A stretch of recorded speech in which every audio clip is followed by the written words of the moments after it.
Մեր այդ երկար պարտությունների շղթայի մեջ մենք անպայման ուզում ենք ամեն մեկս մեր ոլորտում հաղթանակ տեսնել։ Դա անշուշտ։ Դա էլ է շատ կարևոր բան։ Ժամանակին մենք կարանք ունենանք ինչ պրետենզիա, որ ասենք այս կան այս 45 փառատոները, որտեղ չկա հայկական ֆիլմ, ճիշտ է։ Հիմա ասում ենք որ կա։ Հիմա ասում ենք կան, հիմա որ ասում ենք կան, նշաձողը ոնց որ փոխում ենք նրան, որ չկան մրցույթային ծրագրում, լինում են մրցույթային ծրագրում, նշաձողը կարանք դնենք, որ կան, բայց չկա հաղթանակած։ Այդտենց միշտ մենք կարանք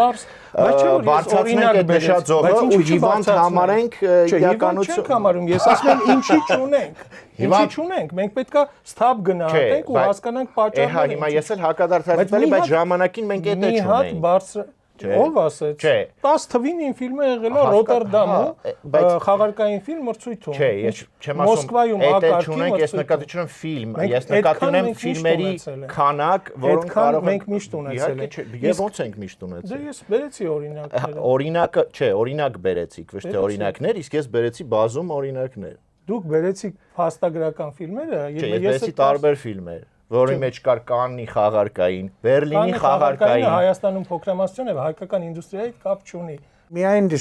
մեծագույն ուրախություն է, որ Հայաստանը կարող է փոքր կամ մեծ տառերով գրված լինել որևէ փառատոնի Ես իդեպ ոչ մի հակադրություն չեմ տեսնում մեր ասածների մեջ։